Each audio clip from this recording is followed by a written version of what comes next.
Dihormati, disayangi, disanjungi wanita hari ini. Assalamualaikum, salam sejahtera, salam penuh inspirasi diucapkan kepada anda semua penonton-penonton wanita hari ini. Bagi anda yang sedang menonton kami ketika ini di kaca TV dan ada juga yang menonton kami di dalam talian dan juga YouTube TV3, kami nak ucapkan terima kasih banyak-banyak kepada anda yang menjadikan wanita hari ini sebagai hidangan dan juga santapan minda di tengah hari ini. Hari ini tanggal 26 April 2021 bersamaan dengan 14 Ramadan. Saya kira mungkin ramai juga dalam kalangan anda pada hari Sabtu dan Ahad yang lalu dah pun membuat persiapan awal menjelang Aidilfitri. Ada yang berbuka puasa bersama dengan keluarga, ada yang berbuka puasa bersama dengan rakan-rakan, dan di sini suka juga untuk saya ingatkan diri saya dan juga anda penonton-penonton wanita hari ini, walaupun apa sahaja aktiviti yang kita lakukan dan juga kita jalankan, yang paling penting sekali kita haruslah menjaga keselamatan dan juga kebajikan diri kita, ahli keluarga dan juga komuniti di sekeliling kita. Ini kerana saban hari kalau dapat kita saksikan laporan berkaitan kes positif COVID yang dilaporkan di media, sebanyak 2,690 kes positif sehingga petang semalam. Dan kalau kita lihat kan, ada banyak juga perbezaan antara kes yang sembuh, iaitu hanya sebanyak 1,853 kes. Di sinilah peranan kita yang cukup penting sekali untuk terus kita mematuhi segala SOP yang telah pun ditetapkan. Dan kalau kita lihat pula taburannya di seluruh Malaysia, Selangor mencatat kes tertinggi diikuti oleh Sarawak dan juga Kelantan. Jadi itulah dia. Suka juga untuk kita ingatkan sekali lagi diri kami dan juga anda penonton-penonton, kita amalkan 3W dan kita elakkan 3S. Itu yang paling penting sekali. Okey, baiklah, kita tinggalkan tentang kes COVID-19 ini. Kami juga di Wanita hari ini bersama dengan seluruh rakyat Malaysia yang lain ingin mengucapkan salam takziah kepada seluruh ahli keluarga yang mana dan juga ahli-ahli pekerja kapal selam Tentera Indonesia KRI Nanggala 402 yang telah pun ditemui pecah di dasar laut perairan Bali, yang mana kesemua 53 kru telah pun disahkan meninggal dunia. Dan menurut laporan daripada berita juga, menurut Ketua Turus Tentera Laut Indonesia Yudo Margono mengesahkan serpihan kapal selam yang hilang Rabu lalu itu ditemui dengan pecah kepada 3 bahagian. Dan ini juga kalau kita lihat laporan yang dikeluarkan di akhbar sehingga jam 10.44 pagi tadi, yang mana katanya menurut Ketua Angkatan Laut Laksmana Yudo Margono, jenazah kru kapal selam Indonesia KRI Nanggala 402 ini akan dibawa ke Surabaya, Jawa Timur, yang mana proses evakuasi mangsa dan kaedahnya akan koordinasikan kemudian. Jadi sekali lagi kami di Wanita hari ini ingin mengucapkan salam takziah kepada seluruh ahli keluarga dan juga awak-awak kapal yang telah pun terkorban. Sama-sama kita sedekahkan Al-Fatihah kepada mereka.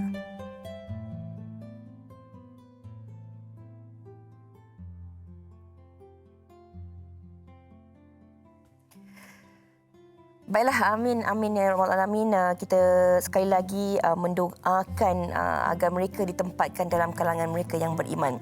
Baiklah, penonton sekalian, kami sebenarnya nak bawa anda ke satu bingkisan yang menarik, yang mana kalau mungkin bermula daripada hari Sabtu dan juga semalam anda telah pun menyaksikan bingkisan romantis ini tentang pasangan yang telah pun mendirikan rumah tangga selama 72 tahun, yang begitu romantis, yang bagaimana sebenarnya dapat kita mengambil iktibar, inspirasi tentang rasa kasih sayang dan cinta mereka yang kekal sampai ke hari ini. Untuk sama-sama, kalau bagi anda yang telah pun mendirikan rumah tangga, yang baru nak mendirikan rumah tangga, untuk sama-sama kita mengambil kisah manis, kisah cinta pasangan romantis antara Tun Dr. Mahathir dan juga Tun Dr. Siti Hasmah ini. Bagaimana keakraban mereka, bagaimana mereka mengekalkan rasa kasih, sayang dan cinta mereka sehingga ke hari ini. Ini sama-sama kita nak kongsikan kepada anda penonton. Yang dulu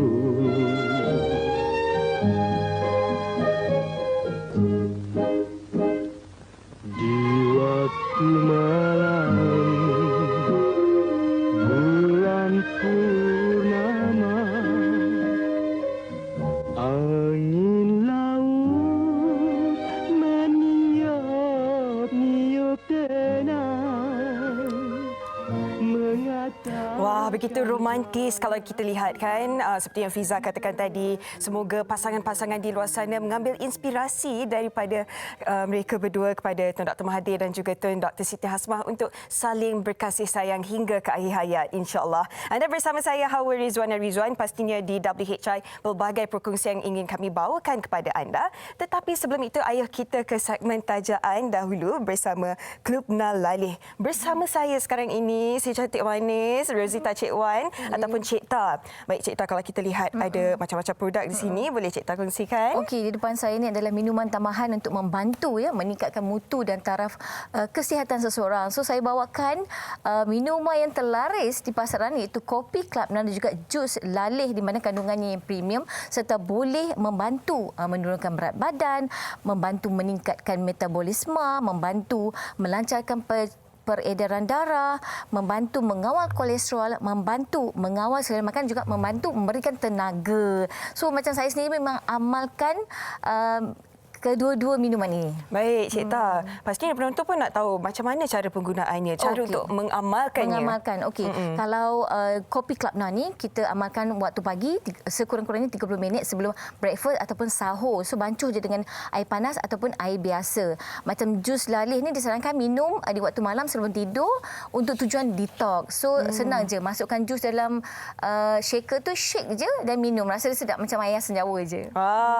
Okey. Apa perbezaannya produk-produk ni dengan produk-produk lain di pasaran, Cik Ta? Okey, macam ini kita tahu dah macam berkesan, macam saya sendiri amalkan memang berkesan kepada saya, yang mana saya memang makan banyak dan untuk saya maintainkan berat badan, untuk saya bagi tenaga yang luar biasa, terutama di bulan puasa ni memang saya perlukan Kopi Club dan juga jus lalis ni. Dan mungkin yang ramai yang tanya, siapa yang boleh minum? So produk ni boleh diambil sama ada lelaki atau perempuan, seusia daripada usia 9 tahun dah boleh consume dah. Baik. Kopi Club dan juga jus lalih ni. Harganya pula bagaimana, Cik Harga Ta? dia okey. Kalau untuk bulan Ramadan ni kita ada promo. Beli 2 kotak ni Kopi Club dan juga jus lalih ni, you all akan dapat free kurma dalam kotak ni. So harga dia dalam RM78 je. So dapat free shaker, dapat free kurma 1 kotak. Okey, itu mengenai harganya. Pasti Harga dia, ramai betul. juga yang nak tahu tentang set pembeliannya, tentang stokis, ejen dan sebagainya, Cik Ta. Okey, kalau ejen untuk Kopi Club dan juga lalih ni, dia dapat harga RM58 satu set. So kalau kalau stokis, kita akan bagi dalam RM53. So keuntungan lebih kepada stokis lah sebab dia ambil dalam kuantiti yang banyak. Okey, baiklah. Kalau mereka nak dapatkan produk Club Nalalih ni, di mana, Cik Ta? Okey, you all boleh pergi dekat IG Medina Desire HQ, Club Nalalih HQ. Lepas tu you all boleh pergi dapatkan daripada daripada ejen-ejen dan stokis-stokis kami di seluruh Malaysia. Okey. Kalau penonton nak tahu dengan lebih lanjut lagi mengenai produk-produk ni, di mana laman media sosial yang boleh mereka ikuti? Di www.medinadesire.my. Saya rasa selalunya kalau siapa yang follow saya, you all boleh swipe up je saya punya IG story. Dan sebelum tu saya nak kongsi sikit. Saya ada bawa lagi satu produk ni, iaitu Kosim Kosim Night Glow dan juga Morning Shine ni. So dah boleh wrap up ke? Boleh sama? Okey, sikit lagi. So sikit lagi. Okey, di mana dua produk ni membantu untuk siapa yang ada masalah kulit kusam, jeragat, jerawat, dia membantu mencerahkan daripada dalaman dan cara mengambil dia senang je. So kalau Kosim Morning Shine ni, you ambil je waktu pagi. Kalau Night Glow ni ambil waktu malam. Kemam saja dah boleh cantik. Okey, baik. Terima kasih Cik Ta atas perkongsian mengenai produk-produk dari Club Nalalih. Terima kasih kerana bersama kami. Baiklah, pada hari ini kami bawakan satu topik yang cukup dekat di hati semua masyarakat Malaysia, terutamanya Muslimin yang bakal menyambut Aidilfitri tak lama lagi. Apa topik yang kita bawakan pada hari ini, Fiza? Saya kira tadi awal saya pun dah kongsikan, mungkin ramai juga sebenarnya yang pada hujung minggu yang lalu dah pun membuat persiapan dan juga perbelanjaan awal menjelang Aidilfitri. Walaupun mungkin kita tak dapat nak merentas pergi, nak pulang ke kampung dan sebagainya, bajet tu perlu dikira dari awal supaya kita tak membazir dan kita hanya membeli barangan-barangan yang diperlukan sahaja. Kalau macam Hawa sendiri kan, setiap tahun Hawa, apa antara barangan yang Hawa wajib beli untuk raya? Kan, kalau saya Saya sukakan kuih raya sebab suka susun-susun. Kalau orang datang pun sukalah nak tengok kuih-kuih yang sedap-sedap kan. Baju saya tak pentingkan sangat. Kalau Fiza? Kalau bajet raya tu saya akan daripada awal ni dah asing-asingkan bajet untuk belikan baju untuk ahli keluarga lah, untuk mak, untuk anak-anak buah dan sebagainya. Kemudian bajet untuk belanja dapur dan baru bajet untuk duit raya. Sebenarnya kan bila Aidilfitri ni macam-macam yang kita fikirkan kan. Nak kuih raya, nak masak serba baru, baju serba baru, duit-duit raya untuk anak-anak buah kan. Tetapi bagaimana untuk cara kita merangka pembelanjaan agar tidak membazir? Okey, ini kami nak dengarkan pendapat anda penonton-penonton. Apakah sebenarnya kepentingan anda sepanjang bulan Ramadan dan juga menjelang Aidilfitri ini? Apakah bajet yang perlu anda letakkan ke tepi dan bagaimana sebenarnya anda telah bermula merancang bajet ini? Adakah bermula bulan Ramadan ataupun sepanjang setahun yang lalu? Terus kongsikan bersama kami di laman tertera laman Sesawang yang tertera di kaca TV sekarang ini. Tapi Hawa, kita berehat dululah. Ya, kembali selepas ini kita bincangkan bajet raya. Wanita hari ini. Sedap ni. Macam aja semua ni. Baik je ni. Senarai hidup Mama.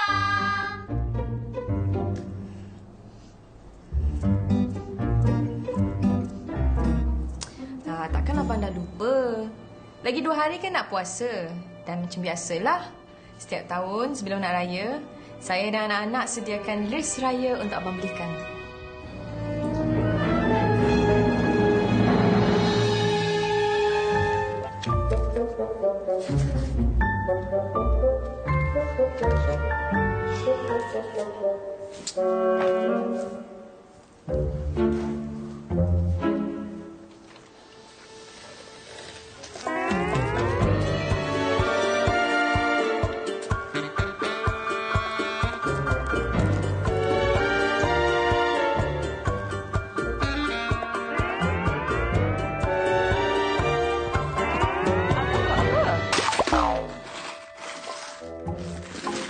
Tak ada apa abang nak ambil barang kat atas tu, nak tengok baju ni apa semua. Lepas tu tabung tu jatuh. Bayang raya ni, isteri aku minta sofa baru, barang kemas baru. Lepas tu yang si besar tu, raya pun nak telefon baru. Kau ingat telefon murah ke? Yang kecil tu pula minta kucing. Kucing import, siap rumah kucing lagi. Mana tak kuning kepala. Ni belum puasa pun dah minta benda-benda raya tau. Macam-macam lah, bos. Budak minta sekarang. Sedutan dari drama Senarai Raya Papa. Fahrin ada dekat situ. Ada senarai dah apa yang perlu dibeli. Tapi tengah muskil tu Fahrin tahun bila tu sebenarnya? Kenapa ya? Okey. Dan sebenarnya yang kita nak kongsikan bersama dengan anda penonton wanita hari ini, saya kira kalau cakap tentang bajet menjelang Aidilfitri ini bukan satu perkara yang biasa, yang mana mungkin ramai dalam kalangan kita, apatah lagi sekarang ini kita berhadapan dengan keadaan pandemik COVID-19 ini, pasti cara kita berbelanja, cara kita merancang perbelanjaan juga ada banyak perbezaannya. Ini nak terus kami kongsikan bersama dengan anda penonton-penonton yang mengikuti kami ketika ini dan juga bersama dengan 2 orang tetamu kita di studio yang di sebelah saya ni memang susah nak dapat aktif dengan aktiviti-aktiviti kebajikan bukan sahaja di bulan Ramadan tapi sepanjang tahun. Ini yang paling penting. Kita bersama dengan insan hebat ini, Heliza Helmi. Apa khabar? Alhamdulillah sihat. Terima kasih sudi menjemput, lama tak keluar rumah. Itulah. Terima kasih sudi datang sebenarnya. Alhamdulillah. Alhamdulillah. Terima kasih juga kepada Rupi kerana sudi bersama kami di Wanita hari ini. Benda boleh kecil. Alamak, malu-malu pula ya. Ini agak sopan sikit saya. Alhamdulillah. Okey, dan sebenarnya selain daripada Heliza dengan Rupi, sebentar lagi kita juga akan bersama dengan perunding kewangan kita di dalam talian. Tapi sebagai mukadimah ataupun pembuka perbincangan kita ini, mungkin kita nak tanyakan kepada Heliza dahululah. Sebagai seorang yang masih bujang, kadang-kadang kan ramai orang beranggapan kalau kita ni belum lagi mempunyai keluarga yang besar, mungkin orang beranggap tak ada tanggungan, tak perlu ada bajet, tak ada komitmen dan sebagainya. Tapi Heliza sendiri mempunyai banyak tanggungan, iaitu aktiviti-aktiviti NGO yang dijalankan dan sebagainya. Ini perlukan bajet juga sebenarnya. Mungkin Heliza boleh kongsikan tentang bajet Heliza sendiri. Okeylah, dia betul lah kalau sebelum PKP dengan semasa PKP ni adalah dia punya perbezaan dia kan. Kalau sebelum tu kita rasa okey, insya-Allah nanti ada program lagi. Tapi PKP ini lagi mengajar kita untuk melihat bajet tu sendirilah. So bila tajuk ni macam lagi kena buat calculation lah. Very good sebenarnya kan. Kenapa? Kenapa? Ui, pandai anda berkata-kata. Jadi tetapi especially bulan Ramadan lah kan. Bulan Ramadan ni satu perkara yang mengajak adalah walaupun dalam keadaan kita memang very limited budget tu, tapi kita nak kena tanam dalam hati kita dan juga perbuatan kita untuk tetap memberi juga. That's the most important thing lah. Maknanya kalau kita dapat rezeki dan sebagainya, sebenarnya bukan untuk kita semata-mata. Macam mana kita nak gunakan bajet tu untuk orang lain juga. Rezeki itu pastinya untuk dikongsi juga. Ya. Okey, Ropi pula. Betul ya? Apa dia? Apa soalannya? Okey, Ropi pun sudah berkeluarga kan. Biasanya seawal bila tu dah buat perancangan untuk Aidilfitri? Saya sebenarnya kalau ikut saya punya cara kan, saya jangan merancang. Tuhan tentukan. Dia bila ada dah masuk baru kita merancang. Kan merancang takut benda kadang-kadang kita tak tahu kan. Terkeluar bila income tak masuk lagi, kita tak nak plan. Macam saya memang tak ada plan. Saya banyak spontan. Dan saya kira ini juga cabaran buat Haliza dan juga Ropi, dan saya kira mungkin ramai juga dalam kalangan penonton-penonton yang mana tahun ini kita mengadaptasi norma baharu ini. Ada yang kita kena akur, ada dalam kalangan kita ini mungkin dah kehilangan kerja, ada yang gajinya diberikan separuh dan sebagainya. So setiap kita ni mempunyai perancangan yang berbeza-beza lah. Jadi kadang-kadang kita nak buat bajet tu pun macam Ropi katakan tadi, tak tahu lagi ada job ke tidak ke, payment tu dapat bila sebab ke. Kita punya income bukannya ada tiap bulan kan, tak tentu kan kerja kita ni. Okey, tetapi kalau untuk Haliza dan juga Ropi sendiri, menjelang Aidilfitri ni, apa perkara penting yang mungkin harus disediakan? Kadang-kadang kita ni dalam kita tak ada ni, ini perkara contoh mesti nak sediakan satu baju untuk mak. Contoh macam tu, apa sebenarnya yang memang mesti ada di Aidilfitri? Dalam family kita orang sebenarnya boleh lihat baju-baju yang dulu tu banyak lagi tak pakai sebenarnya. Jadi baju tu tak berapa satu benda yang emas. Tapi dalam family jenis macam duit raya tu, tapi nak kena bagi pada bulan Ramadan. Kita nak apply pada bulan Ramadan. So benda tu bukanlah kewajipan, tapi kita rasa tak sedap kalau tak bagi. Tetapi secara jujurnya lepas ni kita nak pergi tengok baju raya jugalah. Sebab dah bawa mak kat sini kan, macam alalan jom mama. Mak jarang keluar kan bila PKP, macam okeylah kita bawa lah mak. So kita tengoklah kalau mak berkenan, kita lagi suka. Itu yang penting. Kalau Haliza dia lebih kepada baju baru kan. Kalau Ropi pula, kalau Aidilfitri apa yang perlu ada? Apa yang Ropi pentingkan? Untuk sepanjang kita dah dua kali raya ni kan, saya sebelum ni saya kira pakai tangan. Sekarang saya dah banyak kira pakai kaki. Sebab kena kaki sebab apa, kita dah ekonomi kita punya pun orang cakap kerja pun dah slow sikit kan. Jadi kena berbajet-bajet. Macam saya banyak baju-baju lama. Itu sebab saya suka baju Melayu, saya suka tempah besar-besar. Bila kita badan besar, kita mesti boleh pakai lagi. Pakai apa yang ada, tapi macam mana pun untuk macam saya tetap nak sambut jugalah. Walaupun tak boleh pergi mana-mana, beli lemang ke apa, masak rendang apa dengan isteri saya. Jadi kena jugalah. Nak rasa kemeriahan tu kan. Betul. Saya suka apa yang Ropi katakan, perancangan awal tu penting. Maksudnya beli baju yang besar sikit. Macam Haliza pula, perancangan yang paling penting untuk menyediakan duit di bulan Ramadan ini. Baju tu nombor 2 lah kiranya kan. Okey, dan kadang-kadang kita ni sebagai selebriti juga ada rezeki dan berpeluang. Kadang-kadang tak beli, diberi pakai baju cantik-cantik. Itu rezeki yang tak dijangka-jangka juga sebenarnya kan. Tapi sebenarnya kita nak kongsikan, ini antara individu yang saya belajar untuk merancang dan membuat bajet sepanjang tahun. Yang mana individu ni banyak mengajar saya sebenarnya. Kita bersama dengan Dr. Azizul Azli Ahmad selaku perunding kewangan yang berada di Batu Gajah Perak ketika ini. Hello, Assalamualaikum Doktor, apa khabar? Ya. Lama tak kita bersua secara fizikal tapi hanya di dalam talian je Doktor? Doktor sihat Ya, betul. Alhamdulillah. Saya nampak dah semakin kurus dah. 15 hari puasa ni dah nampak kurus dah semua. Alhamdulillah. Alhamdulillah. Amin, insyaAllah. Okey, Doktor. Ini nak Doktor kongsikan kepada penonton. Saya belajar daripada Doktor. Sepanjang tahun saya merancang untuk ada tabung sedekah Ramadan, untuk ada tabung duit raya, untuk ada 3 dan 4 tabung lagi secara peribadinya daripada Doktor. Mungkin Doktor boleh kongsikan juga kepada penonton kita macam mana sebenarnya kita nak belajar untuk mengajar diri kita dalam kesempitan, dalam kita ada seberkekurangan, bagaimana untuk merancang bajet yang terbaik untuk kita manfaatkan rezeki kita itu bukan untuk diri kita tapi juga untuk insan-insan di sekeliling kita. Okey, terima kasih Fiza, terima kasih wanita hari ini. Saya berkongsi sedikitlah. Tapi saya dengar beberapa perbincangan tapi saya seronok tengok Fahrin tadi jatuhkan tabung tu luar biasa sebenarnya. Okey. Bila kita bercerita tentang raya ni sebenarnya ada beberapa benda yang kita sebenarnya raya ni sebenarnya bukan soal kita je. Macam mana kita nak bagi manfaat juga kepada orang lain. Saya suka bila Fiza tanya tadi dan sebagainya. Juga ada orang bertanya tentang bila sebenarnya kita nak start mula adakan bajet untuk raya kita ni. Sebenarnya kan bajet kita sepatutnya bermula, maknanya dia raya tahun ini, habis raya tahun ni maknanya kita dah start kena buat menabung dah untuk raya tahun depan. Sepatutnya begitu. Supaya kewangan kita tu jadi lebih baik, lebih sihat, supaya kita ada dana yang kita nak peruntukkan. Tetapi untuk raya kali ini saya lebih cadangkan dalam keadaan kita pandemik macam Fiza kata tadi, kita bukan hanya melihat kita je beraya tetapi apa juga yang kita ada supaya kita juga dapat berkongsi dengan orang lain. Dan kali ini saya percaya dan yakin bajet kita mungkin tak sebesar macam tahun-tahun yang seperti dulu-dulu dan sebagainya.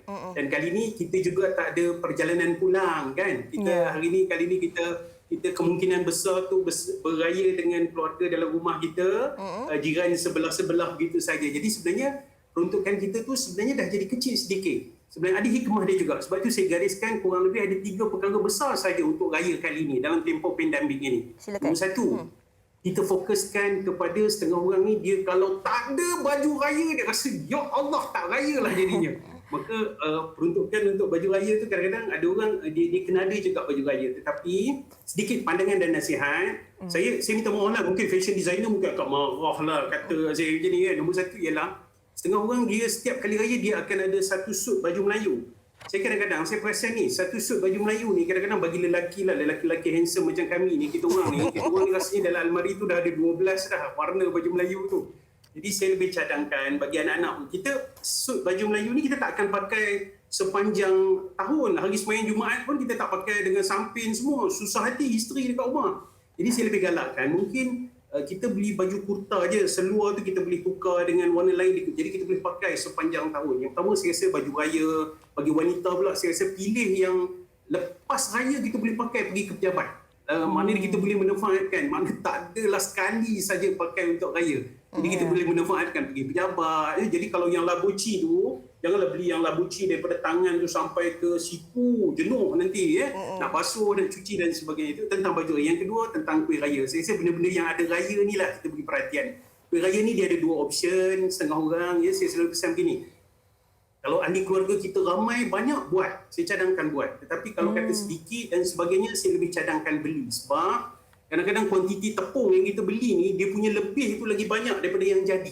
Jadi jadi kita buat tu pakai setengah kilo je. Kita beli 1 kilo. Setengah kilo tahun depan tu memang tak ada. Jadi rancang betul-betul, kita ni perlu, keluarga kita ni perlu kuih raya yang banyak ataupun kita ni hanya perlu sedikit saja. Kalau sedikit je kita belilah. Kita beli, kita rasa sikit dan sebagainya, dia akan lebih menjimatkan kita lah.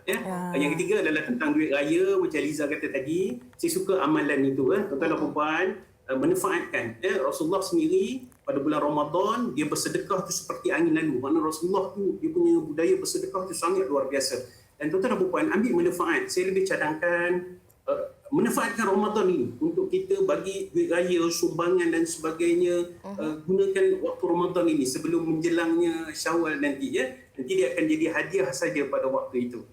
Saya rasa saya kongsikan 3 itu saja dulu sebagai panduan supaya dapat manfaat mudah kepada kita dalam tempoh kita tidak dapat bergerak ke mana. Semua saya nak sihat sikit, kalau nak cantikkan rumah tu dekor sendiri sahaja. Start beli lampu kecil dan sebagainya untuk jimat dan sebagainya. Sebab kita kali ni kita duduk dalam rumah, tuan-tuan dan puan, kita tak balik kampung, tak ada tol dan sebagainya. Jadi cantikkanlah rumah sedikit menjelang raya ni. Baik, Doktor. Tadi suka saya dengar tip-tip yang dikongsikan Doktor sebentar tadi. Kan kalau baju beli yang lebih praktikal, boleh pakai di kemudian hari. Tetapi bagaimana pula mereka yang sanggup berhutang semata-mata untuk menyambut Aidilfitri yang setahun sekali ni? Beli perabot baru. Allahu Akbar. Kita buat hutang ni sebenarnya kan, saya selalu pesan lah, antara benda yang kita kena benda ni betul susah apa yang menjadikan susah sebab garis antara keperluan dan kehendak ni dia sangat halus. Jadi kita kadang-kadang kita rasa benda ni penting, kita beli, tapi sebenarnya kita beli dengan keadaan hutang dan sebagainya. Nombor satu, elakkan berhutang untuk bergaya. Itu prinsip yang mana-mana buku kewangan pun kalau kita baca kan. Kita elakkan berhutang, terutamanya nak bergaya. Sebab bergaya ni dia akan ada susun nilai. Tahun ini fashion tudung lipat tengah, tahun depan tudung lipat tepi pula. Tak pakai dah pula tudung tu. Dah hutang tu tak habis bayar lagi. Jadi nombor satu, elakkan daripada buat hutang. Nombor dua, be a smart shopper. Saya selalu pesan ini. Jadi orang yang bijak, dan kalau boleh setengah saya selalu pesan, kita kalau sekarang ni orang semua budaya beli online lah, letak dalam troli online tu, target lah dalam 3 hari atau 5 hari. Tapi kalau malam tidur duk ingat lagi jenis tudung tu, mana boleh belilah. Tapi kalau kata hari ni besok dah tak ingat dah tudung tu, tak apalah, tak payah belilah. Be a smart shopper. Jadi orang yang bijak. Belajar guna cash. Yang ketiga, guna cash. Yang keempat, walaupun kita ni ada yang dah gaji awal, kita ni jangan lupa menabung, tuan-tuan dan puan. Walaupun kita orang sekarang ni tengah nak spend duit, dia sibuk suruh menabung. Jangan lupa menabung. Dalam keadaan apa sekalipun, always menabung. Dan yang kelima, akhir sekali, saya selalu pesan begini, apa benda pun dalam hidup kita mesti ada bajet, kita mesti ada perancangan. Walaupun kita dapat kecil, kita dapat sedikit, bayaran kita dan sebagainya, always ada bajet. Mana ni peruntukan untuk kita raya, ni peruntukan untuk mak ayah, ni peruntukan untuk baju sedikit, ni peruntukan untuk sedekah. Itu mesti ada. Okey? Okey. Itu dia yang dikongsikan oleh doktor. Kalau kita lihat apa yang doktor katakan itu, perancangan tu perlu ada. Bukan awak nak raya lagi 2 minggu baru kita rancang. Kita rancang sepanjang tahun supaya berdikit-dikit. Kalaulah mungkin ada masalah-masalah tertentu, sekurang-kurangnya kita dah ada yang mungkin bukan untuk diri kita, tapi untuk orang yang lebih memerlukan. Itu yang lebih penting. Kalau macam Haliza sendiri, macam mana Haliza sebenarnya menyuai padankan keadaan? Maklumlah kita ni kerja kadang-kadang gaji tak tetap. Mungkin orang di luar sana melihat para selebriti ataupun artis ni sebagai golongan yang dianggap sebagai mewah, tapi kita juga manusia, ada komitmennya, ada tanggungannya dan macam-macam lagi perkara. Jadi kalau Haliza, bagaimana sebenarnya Haliza membuat perancangan tu untuk diri sendiri? Okey, kalau macam saya, 1 bulan kita dah tahu dah komitmen kita nak bayar bulanan apa dan berapa banyak. Jadi sebab itu dia kena ada satu simpanan di akaun lain yang kalau macam memang dah tak boleh, kalau boleh yang tu memang tak boleh, kalau boleh tak nak gunalah, tapi kalau tak mampu juga ini yang untuk bayar komitmen. Jadi kat situ juga kita tahu bila kita pergi beli barang ke, ataupun kalau sebelum ni mungkin mudah sikit kita nak lepak dengan kawan-kawan ke, sekarang ni kan susah. Jadi nak beli satu kopi pun kadang-kadang yang RM11. Sekarang ni tak apa, kita buat dekat rumah. So kita dah belajar untuk buat dekat rumah. Lepas tu dari satu lagi tadi bila doktor cakap pasal tabung, memang benda tu juga kita amalkan dekat rumah. Dia ada tabung subuh supaya setiap pagi tu siapa yang bersedekah pada waktu subuh tu malaikat akan mendoakan, merahmati orang yang bersedekah, dan siapa yang tidak kira macam kedekut untuk bersedekah nanti akan celaka kepada orang itu. So dia ada tabung subuh dan juga tabung Aidil Adha untuk korban. Sebab bila masuk Aidil Adha kadang kita macam terlupa dah terstuck dekat situ. So satu family akan buat adat seperti itu supaya bila kita pergi dekat mana-mana, mungkin kita tak ada duit kat situ, tapi dalam tabung tu kita dah siap-siap dalam masuk dalam sampul. So masing-masing ahli keluarga akan pegang masing-masing. So mana-mana siapa yang jumpa akan bagi. Sebab kita nak mendidik jiwa yang untuk memberi. Walaupun mungkin tak pergi ke Syria, tapi dalam Malaysia pun kita nak mendidik satu keluarga pun rasa macam tu. So jadi masing-masing bila dah ada rasa macam tu, tak adalah macam nak juga baju baru, nak juga macam ni. Dia rasa macam benda tu tak adalah satu benda penting dan kepala untuk kita, tapi kebahagiaan orang lain tu yang memberikan kebahagiaan pada kita. Sebab bila kita tengok orang lain bahagia, kita akan bahagia. Sebab hadis Nabi Muhammad SAW pun menyebut siapa yang membahagiakan ataupun memudahkan urusan orang lain, Allah akan memudahkan urusan kita dunia akhirat. So itu kita punya matlamat lah. Saya sukalah matlamat tu. Semoga saya juga berjaya jadi macam tu satu hari. InsyaAllah. Amin. Masya-Allah lebih baik insya-Allah. Baiklah. Tadi Ropi pun ada kongsikan kan, biasanya tidak merancang terlalu awal, ikut keadaan semasa, ikut kedudukan kewangan semasa. Tetapi bagaimana Ropi pastikan perbelanjaan menjelang Aidilfitri ini tidak terbeban selepas Aidilfitri?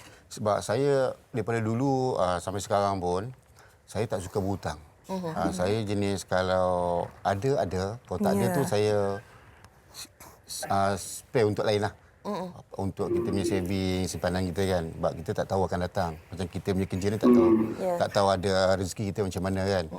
Jadi yang saya boleh tekankan kat sini, macam saya itulah.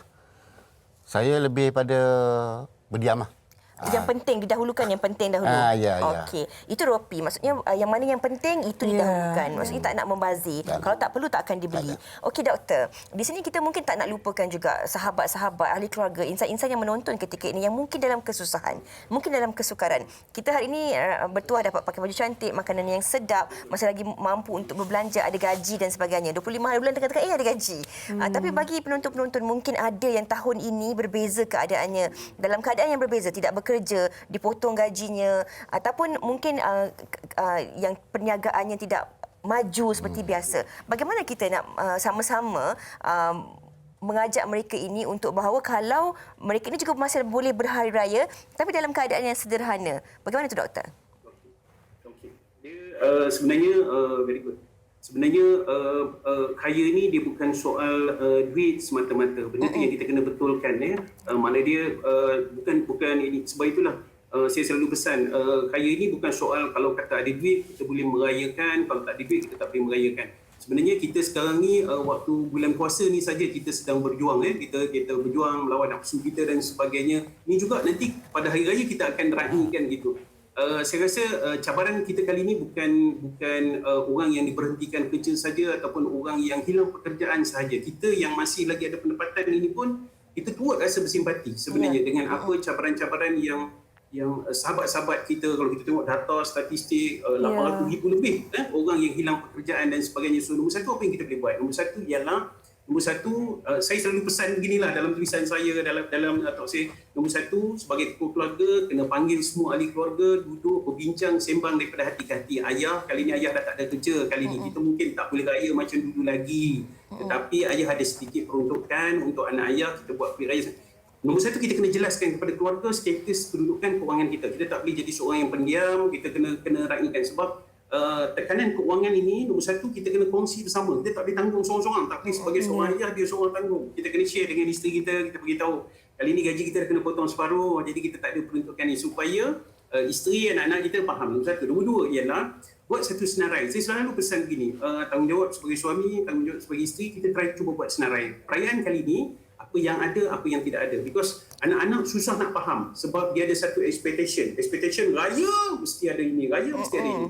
So, mana kita senaraikan apa benda yang kita perlu ada dan apa yang kita tidak perlu ada. Ya? Saya rasa anak-anak akan faham benda ni. Kita akan bercerita dengan baik dan sebagainya. Kita akan bercerita dengan baik. Dan sekali yang ketiga ialah benda ni kita perlukan didik secara berterusan lah, tentang konsep raya. Kita ni dah terlalu jauh kadang-kadang tentang konsep raya ni. Saya pernah tegur dulu.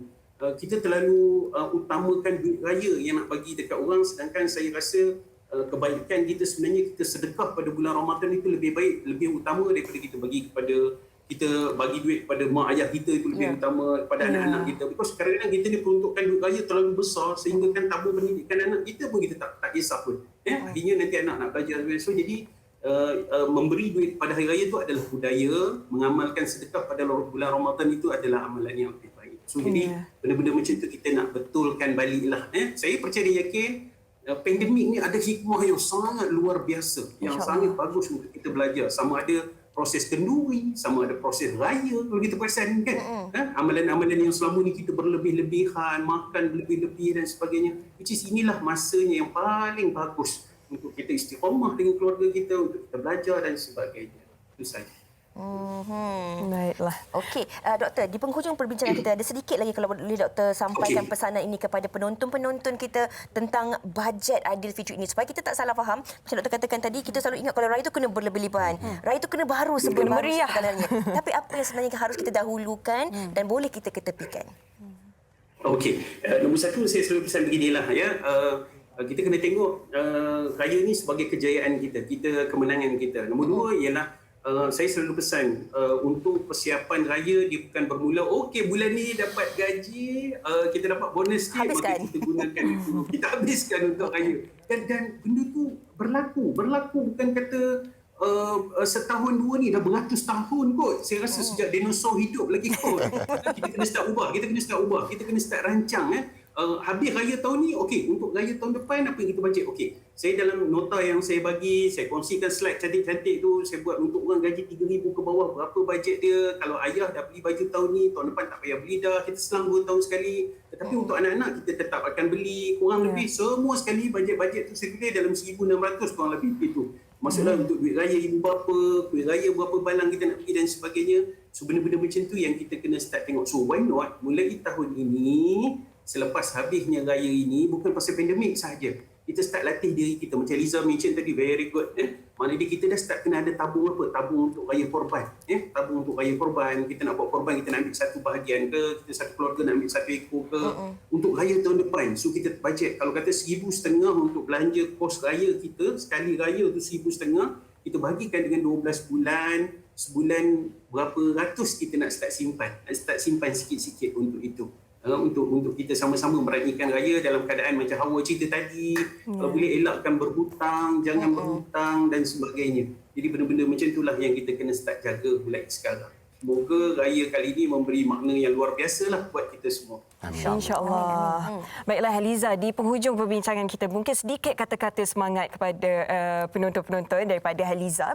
Bagaimana untuk mereka ubah gaya perbelanjaan mereka menjelang Aidilfitri ini supaya tidak lemas di kemudian hari. InsyaAllah. Saya suka apa yang doktor cakap, sangat setuju sebab pandemik ini sangat mengajar untuk kita, inilah yang dirasai oleh orang Syria, orang Yaman, orang Gaza yang memang dah bertahun-tahun merasai susahnya nak dapat even daging, apatah lagi baju baru, nak makan apatah lagi kan, sampai tahap yang mereka terpaksa makan kotak dan sebagainya. Tapi kita still lagi alhamdulillah ada makanan dan sebagainya kan. Mungkin satu lagi tambahan adalah macam saya sendiri, bulan Ramadan adalah penentu untuk keluar zakat. Jadi supaya ingat, so bulan Ramadan ni nak kena buat apa-apa. So mungkin kalau tak ingat satu tahun tu nak keluarkan zakat bila, ambil keberkatan bulan Ramadan ni untuk keluarkan zakat, untuk sedekah, untuk perancangan dia. Sebab apa tau? Memang ini sebenarnya untuk mengekang kita punya nafsu yang mungkin kedekut dan sebagainya. Percayalah, the moment kita memberi itu, Allah akan ganti balik. Kadang bukan dari sudut duit, tapi apa permasalahan kita dari sudut serabutnya, mungkin kerja dan sebagainya, tiba-tiba Allah bagi kelapangan. So insya-Allah kita yakin dengan memberi itu, Ramadan ini dan juga hari raya ini adalah untuk memberi kepada orang lain dan insya-Allah Allah akan bagi apa yang terbaik untuk kita dunia akhirat insya-Allah. Betul ke orang kata lagi kita rasa kedekut, sebenarnya waktu itulah kita kena lagi banyak memberi. Sebab Allah nak tengok usaha. Allah Maha Kaya. Kita bagi banyak mana pun Allah tak perlukan tengok tu, tapi Allah nak tengok kita nak ke tak. Itu yang bulan Hari Raya Korban nanti tu, mungkin orang yang kaya boleh buat satu ekor, tapi sekali dia ambil satu bahagian. Tapi orang susah mungkin ambil satu bahagian, itu lebih besar di sisi Allah. Wallahu a'lam. Okey, sedikit daripada Pak Kodi kita kepada penonton-penonton.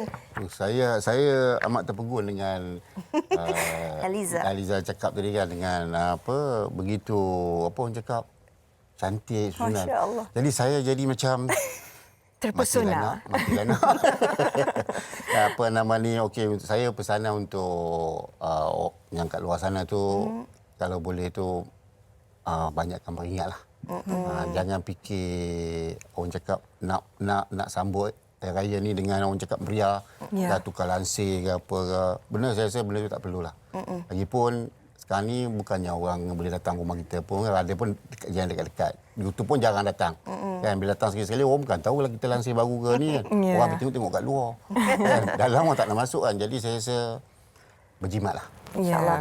Nak ucapkan terima kasih kepada Pak Kodi, kepada Ropi dan juga Haliza dan juga doktor yang berada dalam talian yang sudi berkongsi pelbagai informasi yang insyaAllah dapat sama-sama kita jadikan manfaat. Kesimpulannya, kita harus beringat. Bukan saja kita berbelanja untuk diri kita, tetapi kena manfaatkan juga untuk orang di sekeliling kita. Dan yang paling penting sekali, kena ada perancangan bajet itu, ukur baju juga di badan sendiri. Jangan ukur baju kat badan kawan pula kan.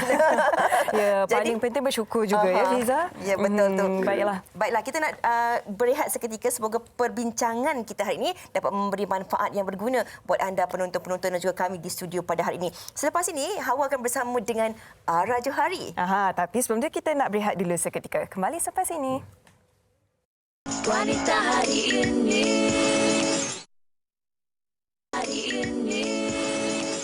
Bertemu kembali di Wanita hari ini. Terima kasih kerana setia bersama kami. Pastinya anda semua setia sebab nak tengok Ara Johari kan? Sudah pun bersama kami di studio. Apa khabar Ara? Baik, Alhamdulillah. Alhamdulillah lah baik. Alhamdulillah. Okey, kita dah masuk Ramadan ke-14 kan? Betul. Baiklah, hari ini Ara akan bersama kita untuk membawakan single kelimanya. Boleh kongsikan Ara? Alright, lagu ni lagu kelima Ara yang bertajuk Tetap Aku Cinta. So, lagu ni mengisahkan tentang cinta lah. Dia macam klise. Dia tapi tak klise lah. Dia macam Ara punya lagu ni dia macam dia mengisahkan tentang cinta sejati pasangan tu bergaduh disebabkan something yang macam remeh-temeh. Pada kecil dia bukan disebabkan orang ketiga lah. Sebab dia cinta sampai mati. Oh, tapi tetap cinta ya, cinta betul. sejati ya. Sebab tu Tetap Aku Cinta. Okey. Kalau kita lihat lagu Tetap Aku Cinta ni berbanding dengan single-single Ara yang lain, apa bezanya? Apa keunikannya?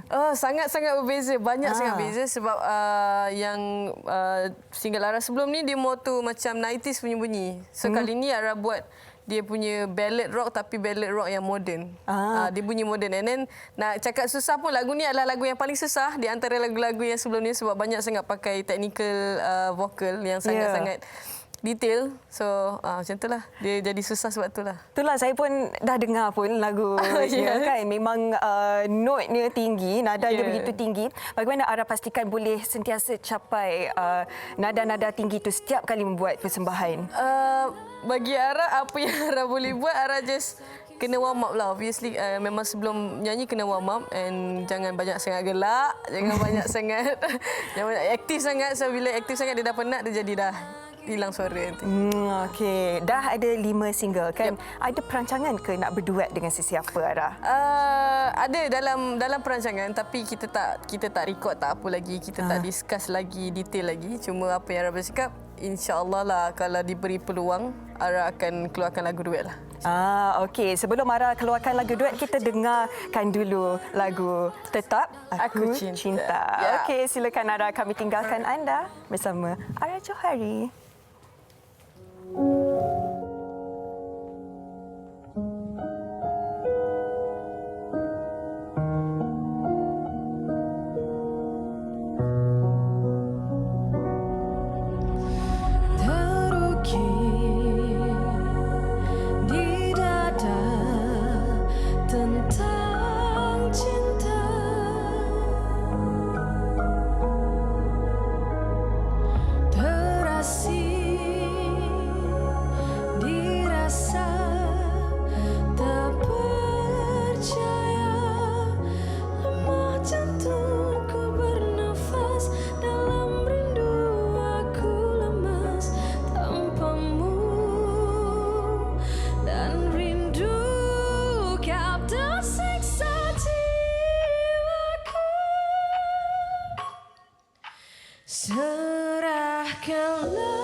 Sisa-sisa hidup bersamamu, tak mampu hidup, serahkanlah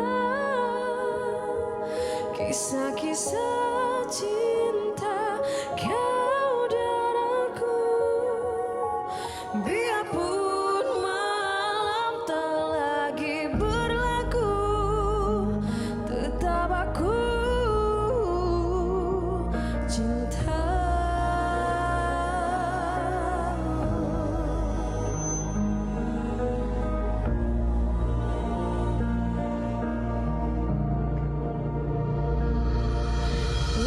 jantungku bernafas dalam rindu, aku lemas tanpamu, dan rindu kau tersiksa jiwaku. Serahkanlah sisa-sisa hidup bersamamu, tak mampu hidup, serahkanlah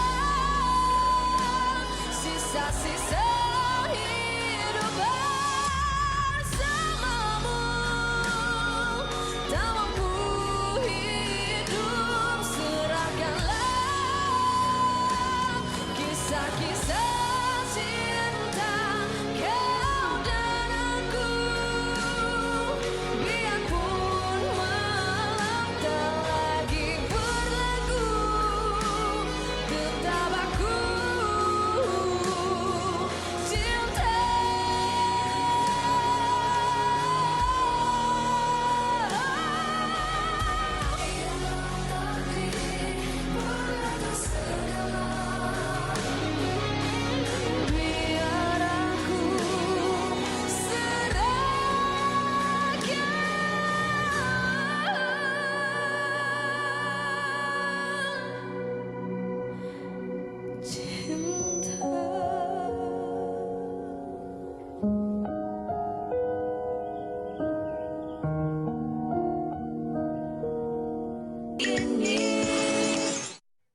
bersama kami di Wanita hari ini. Pejam celik. Dah pun sampai 1 jam kita bersiaran menemani anda sepanjang 1 jam ini. Dan kami harapkan apa yang kami kongsikan dari awal sampailah ke hujung ini sedikit sebanyak dapat memberi manfaat yang berguna untuk sama-sama kita jadikan orang kata tauladan ataupun untuk kita meneruskan kehidupan seharian kita tu. Ya, banyak inspirasi yang kita dapat pada hari ini daripada tetamu-tetamu kita. Terima kasih juga kami ingin ucapkan kepada Ara Johari kerana menghiburkan kita sebentar tadi. Semoga terus maju jaya ya, Ara. Hawa nak shopping kat mana? Alamak, belum ada tempat lagi. Belum ada tempat lagi ya. Kenapa ya? Tak ada, sahaja je tanya. Tapi kalau macam saya pun macam itulah kan, mungkin faktor umur jugalah kan.